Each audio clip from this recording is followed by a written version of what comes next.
पहले भाव से भागवत जी के जो प्रधान प्रतिपाद्य देवता भगवान कृष्ण हैं, उनका नाम स्मरण करते हुए फिर भागवत में हम सभी लोग प्रवेश करें। सभी लोग भाव से बोलेंगे, श्री कृष्ण गोविंद हरे मुरारे, हे नाथ नारायण वासुदेवा। श्री कृष्ण गोविंद हरे मुरारे, हे नाथ नारायण वासुदेवा।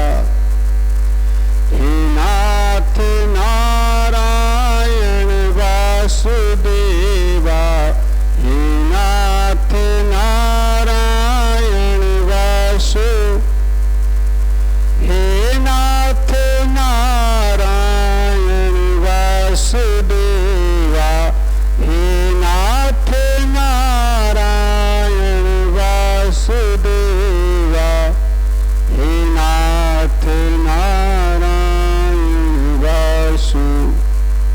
श्री कृष्ण गोविंद हरे मुरारे, हे नाथ नारायण वासुदेवा।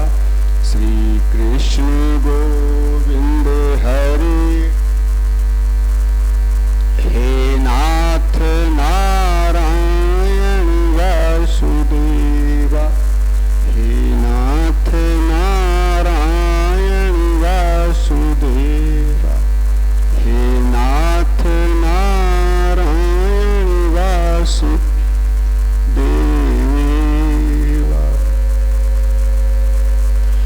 तो कल भागवत जी का शुभारंभ हुआ।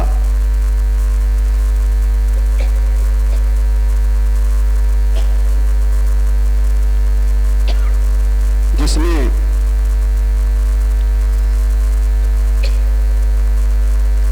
सभी लोगों ने भागवत जी के महात्म्य का श्रवण किया।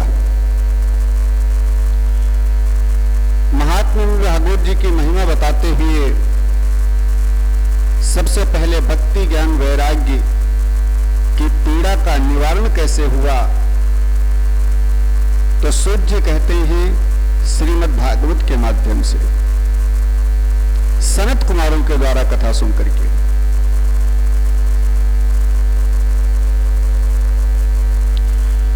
और फिर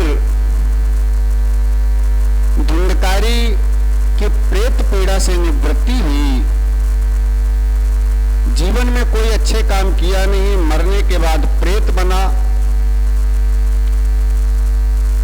श्री गोकर्ण जी के माध्यम से इसी श्रीमद् भागवत के श्रवण मात्र से धुंधकारी प्रेत यौन से मुक्त हो गया। ऐसे भागवत इस संसार में तो कल्याण करती ही है, मरने के बाद कोई प्रेत बन जाए तो उस प्राणी का, उस प्रेत का भी भागवत जी की कृपा से कल्याण हो सकता है, वो मुक्त हो सकता है। ऐसी भागवत जी की महिमा। आइए हम सभी लोग आज भागवत जी के प्रथम स्कंद में प्रवेश करते हैं। प्रथम स्कंद के प्रारंभ में सबसे पहले व्यास जी ने मंगलाचरण किया है।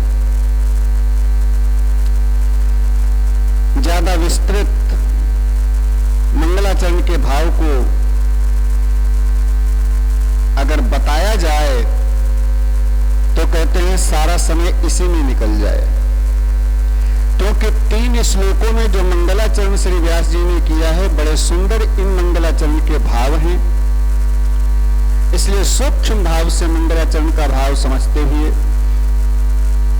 पहले ये समझें कि श्री व्यास जी ने मंगलाचरण तो बड़े भाव से किया है, लेकिन नाम किसी का नहीं लिया है। लेकिन ये स्पष्ट किया है कि किसका ध्यान करना चाहिए। मनुष्य को ध्यान करने के योग्य कौन ईश्वर है, कौन परमात्मा है, किसको ध्यान है, किसका ध्यान करें, ये पहले श्लोक में बताया।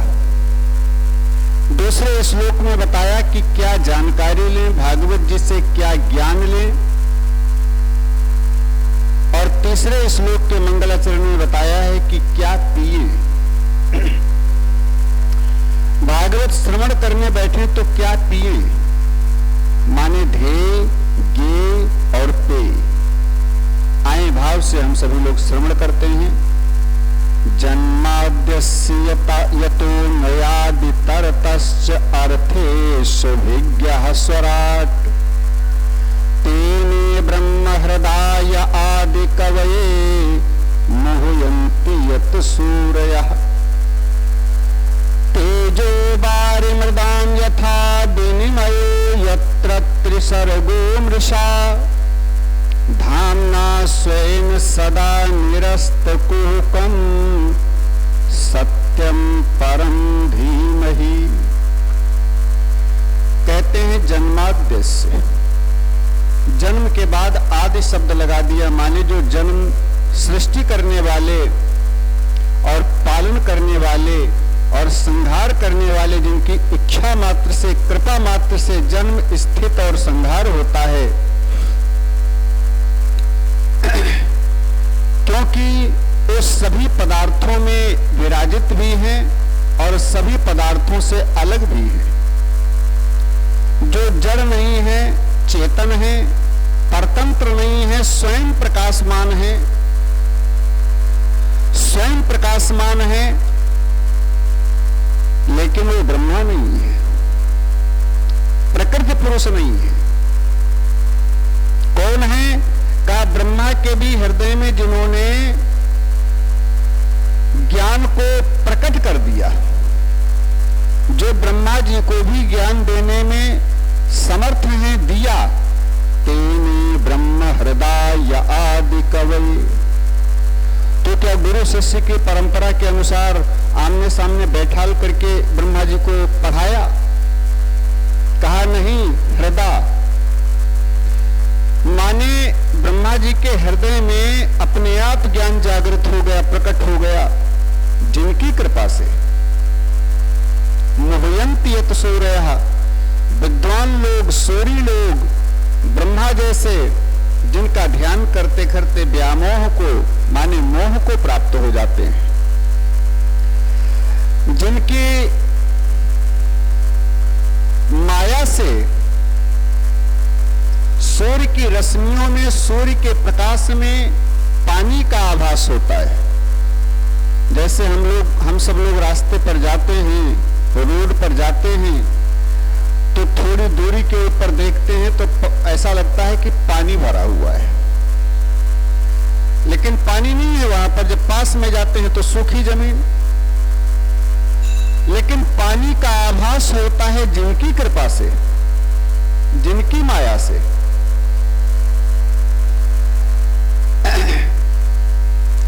ये संसार जागृत, स्वप्न, सुषुप्ति रूपा सारी सृष्टि मिथ्या है, और मिथ्या होने पर भी जिनकी सत्ता से ये सत्यवत प्रतीत होती है, सत्यवत प्रतीत होती है। जैसे हम सब लोग सपना देखते हैं, सपने में अनेक प्रकार के दृश्य देखते हैं, अनेक प्रकार के कौतूहल देखते हैं, लेकिन जागे जथा सपन भ्रम जाई। और जिस समय देखते हैं सपन, उस स्वप्न, उस समय बिल्कुल सही मालूम पड़ता है, मालूम पड़ता है कि हाँ सही सही हो रहा है, लेकिन जब जागते हैं तब मुझे मालूम पड़ता है अरे ये तो सपना था, सत्य नहीं होता है। इसी प्रकार से ये संसार मिथ्या है, ये संसार स्वप्नवत है। जो मोह की निद्रा से जाग जाते हैं उन्हें संसार स्वप्न प्रतीत होने लगता है। उस परम सत्ता का हम ध्यान करते हैं। कौन परम सत्ता? सत्यम परम धीमहि। उस परम सत्ता उस परम सत्य का हम सब लोग ध्यान करते हैं। नाम किसी का नहीं लिया है, क्योंकि व्यास जी के कहने का भाव है सत्य ही राम है, सत्य ही कृष्ण है, सत्य ही विष्णु है, सत्य ही माता दुर्गा है, सत्य ही शिव है, सत्य में ही सब समाये हुए हैं, सत्य से कुछ भी अलग नहीं है। सारा संसार ही सत्य में समाया हुआ है। उस परम सत्य का हम ध्यान करते हैं। दूसरे श्लोक में धर्म का निरूपण करते हुए व्यास जी ने समझाया है कि क्या ज्ञान लेना चाहिए, क्या जानकारी लेना चाहिए। धर्मः प्रोज्झित कैतवोत्र परमो निर्मत्सराणां सताम् वेद्यं वास्तवमत्र वस्तु शिवदम् तापत्रयोन्मूलनम्। यहां धर्म दो प्रकार का बताया है व्यास जी ने, धर्म और परम धर्म। अच्छा, धर्म तो जानते हैं, लेकिन ये परम धर्म क्या होता है महाराज? कैतवोत्र परमो, ये परम धर्म क्या है? तो कहते हैं संसार में जन्म लेने के बाद लौकिक मर्यादाओं का निर्वाह करना, लौकिक मर्यादाओं का पालन करना, इसको धर्म बोलते हैं। जैसे जन्म लेने के बाद माता पिता की सेवा करना, पत्नी को पति की सेवा करना, बच्चों का पालन करना, बच्चों की देखभाल करना, परिवार का पालन करना, गृहस्थी की देखभाल करना, पेट पालन का कर्म करना, गुरुजनों की सेवा करना और दीनों की सहायता करना, समाज की सेवा करना, राष्ट्र की सेवा करना, ये जन्म लेने के बाद मानव के धर्म बनते हैं। इसको बोलते हैं धर्म। लेकिन परम धर्म तो इससे ऊपर है। जैसे राम जी वन को जा रहे हैं, राम जी, लक्ष्मण जी, जानकी जी। अब राम जी वन के लिए तैयार खड़े हैं, लक्ष्मण जी आए, प्रणाम किया, प्रभु हम भी चलेंगे। राम जी ने यहां पर लक्ष्मण जी को धर्म का उपदेश किया है। राम जी कहते हैं, लक्ष्मण हम वन को जा रहे हैं, भरत और शत्रुघ्न ननिहाल में हैं, अयोध्या सोनी पड़ी है, पिताजी मूर्छित अवस्था में पड़े हैं, माताएं चिंतातुर हैं, इसलिए इस समय अयोध्या को सोनी छोड़ना ठीक नहीं है। तुम अयोध्या में ही रह करके प्रजा की देखभाल करो, राज्य की देखभाल करो, पिताजी की देखभाल करो, पिताजी की सेवा में लगो, क्योंकि मूर्छित पड़े हैं, दुखी हैं, माताओं की सेवा करो। ये तुम्हारा धर्म है। इस समय ये धर्म कह रहा है, जब तक भरत जी वापस ना आ जाएं, उनको सब व्यवस्था सौंप न दो, तब तक ये तुम्हारी जिम्मेदारी बनती है लक्ष्मण, क्योंकि इस समय अयोध्या सूनी हुई जा रही है। अब यहां राम जी ने धर्म का उपदेश किया कि नहीं किया? बोलो। ये धर्म का उपदेश किया राम जी ने, ये धर्म है। अब इसको कोई ठुकरा तो नहीं सकता है, लेकिन लक्ष्मण जी का उत्तर देखें। लक्ष्मण जी कहते हैं, प्रभु मात पिता नहीं जानई काहू, मैं माता पिता आदि को किसी को भी नहीं जानता हूं। राम जी ने कहा, तो फिर तुम जानते किसको? लक्ष्मण जी ने कहा कि मोरे सबई ये तुम स्वामी, और जाऊं कहां तजी अंतर्यामी। प्रभु हमारे तो आप ही सर्वस्व हैं, आप ही माता पिता भाई बंधु जितने भी रिश्ते नाते हैं सब आप ही हैं, इसलिए आपके चरणों को छोड़ करके कहां जाऊं प्रभु। अब राम जी धर्म का उपदेश कर रहे हैं, लेकिन लक्ष्मण जी ने परम धर्म की बात बताई। तो जब परम धर्म की बात बताई तो राम जी भी मौन हो गए, क्योंकि परम धर्म से श्रेष्ठ तो कुछ भी नहीं है। जब व्यक्ति परम धर्म की श्रेणी में पहुंचता है, माने परमात्मा से संबंध जोड़ लेता है, या जो परमात्मा से संबंध जोड़ने के लिए अग्रसर होता है, तो उससे अगर कोई धर्म का कार्य नहीं होता है, संसार का लौकिक कोई धर्म का कार्य नहीं होता है अगर, तो कोई दोष नहीं है, क्योंकि धर्म से बड़ा होता है परम धर्म। तो परम धर्म की व्याख्या इस भागवत में दिया है श्री व्यास जी ने।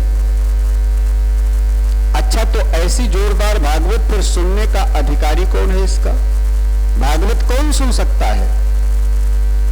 तो व्यास जी कहते हैं निर्मत सराणाम सतान। भागवत वही सुन सकता है जो निर्मत्सर होकर के सुने। निर्मत्सर माने मात्सर्य रहित होकर के। मत्सर माने होता है ईर्ष्या। वैसे अगर भाव से देखें तो कहते हैं मत्सर माने मच्छर। एक मच्छर होता है जो बाहर से काटता है, चैन की नींद नहीं लेने देता, और एक मच्छर होता है जो अंदर से काटता है, इसको मत्सर बोलते हैं। और यह मत्सर रूपी मच्छर जब काटता है तो न दिन में चैन, न रात को चैन, न दिन में नींद, न रात में नींद, ये हर समय काटा करता है। मत्सर रूपी मच्छर अगर अंदर है, वो काट रहा है, तो आप कथा में बैठेंगे तो भी कथा सुन नहीं सकते, क्योंकि ये मत्सर आपको कथा सुनने ही नहीं देगा। आप तो महाराज जी के शब्दों को पकड़ने का प्रयास करेंगे, किस शब्द में त्रुटि कर दिया, कहां गलत बोल दिया, कहां क्या, सुन नहीं सकते आप। संत कहते हैं कि लोग आजकल अपने दुख से कम दुखी हैं, पड़ोसी के सुख से ज्यादा दुखी हैं। ये क्या है? मत्सर का प्रभाव है। मेरा चाहे जितना नुकसान हो जाए, मेरा चाहे कुछ पैसा खर्चा हो जाए, चाहे लाखों रुपए खर्चा हो जाए, लेकिन इसको तो बर्बाद करना है।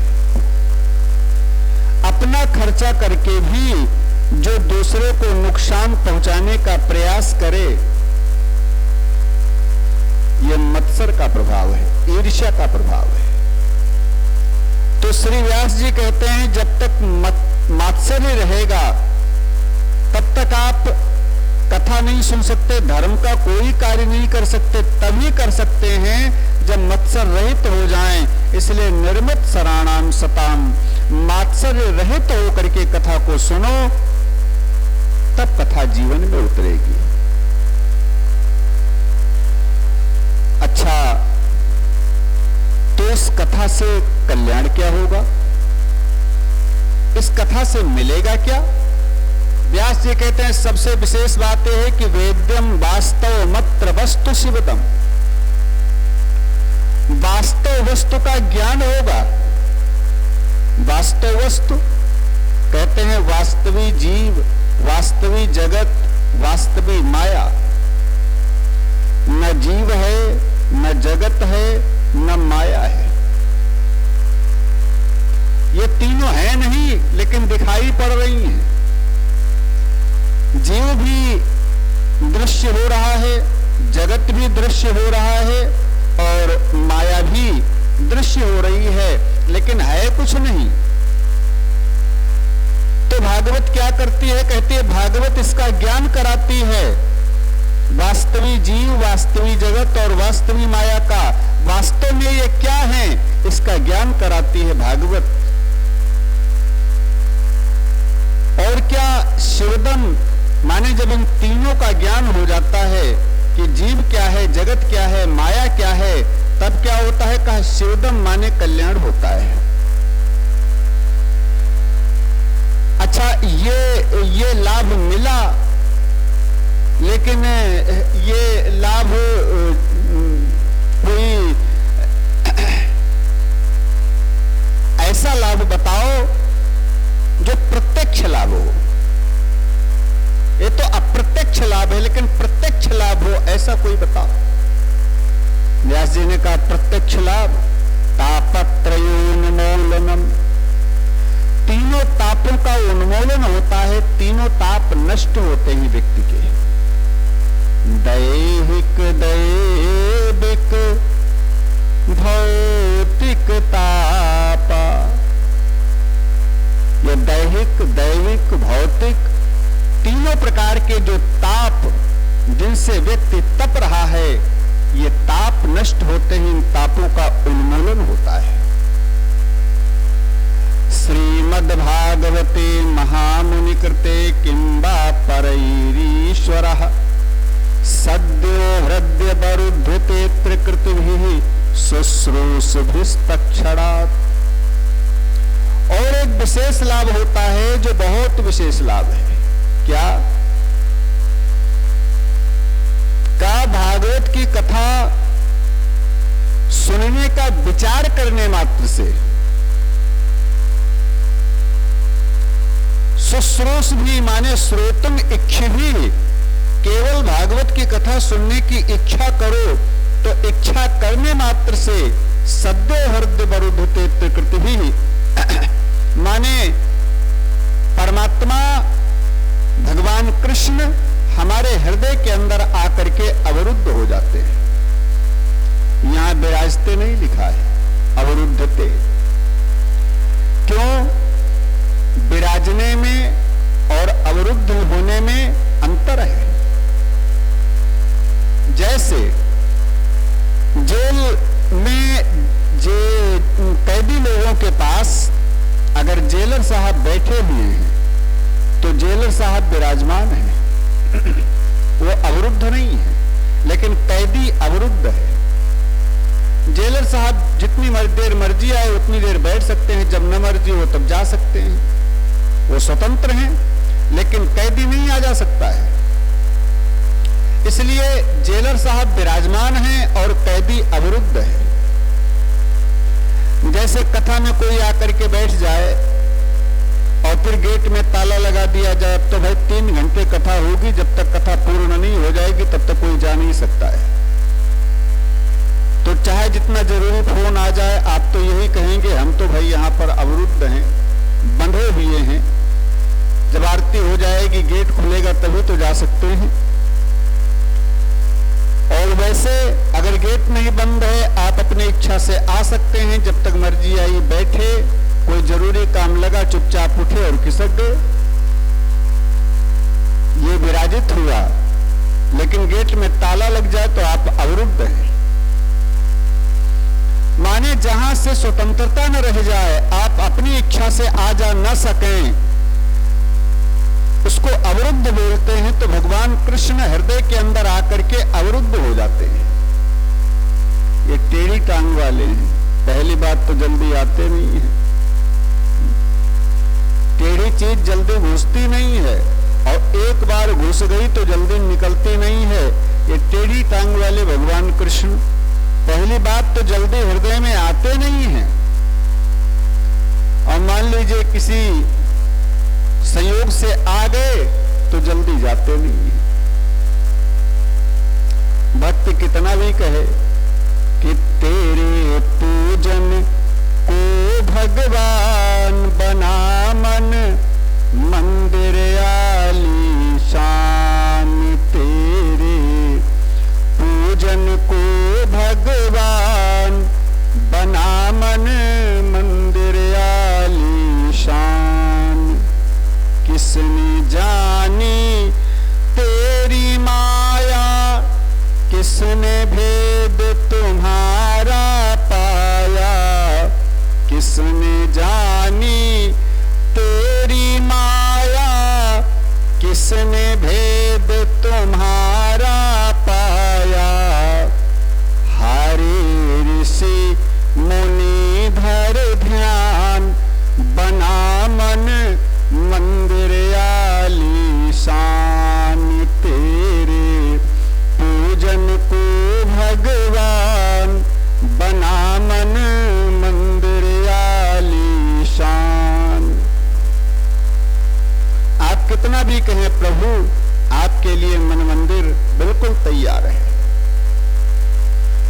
लेकिन इनकी जब इच्छा होगी तभी आएंगे, जल्दी आते नहीं है। और एक बार आ गए तो जल्दी निकलते नहीं है बाहर। और कैसे श्रोतमिच्छ भी भागवत की यह महिमा है कि भागवत की कथा सुनने की इच्छा मात्र करो कि भगवान हृदय अवरुद्ध के हृदय में आकर के कैद हो जाते हैं। तीसरे श्लोक में श्री व्यास जी ने बताया है कि क्या पीना चाहिए भागवत में, कि निगम कल्पतरोरुगलितम फलम सुखमुखाद अमृतत्व द्रव्य संयुतम पिबत भागवतम रसमालयम मुहुरहो रसिका भुवि भावुका। निगम कहते हैं वेद को। वेद रूपी कल्प वृक्ष और उस वेद रूपी कल्प वृक्ष का गला हुआ पका हुआ फल श्रीमद् भागवत है। किसी ने कहा कि वेद रूपी वृक्ष तो बहुत विशाल होता है, आप कहते हैं उसका गला हुआ पका हुआ फल है। गला हुआ पका हुआ फल है तो फिर इतने ऊंचे विशाल वृक्ष से गिरा होगा तो टूट गया होगा।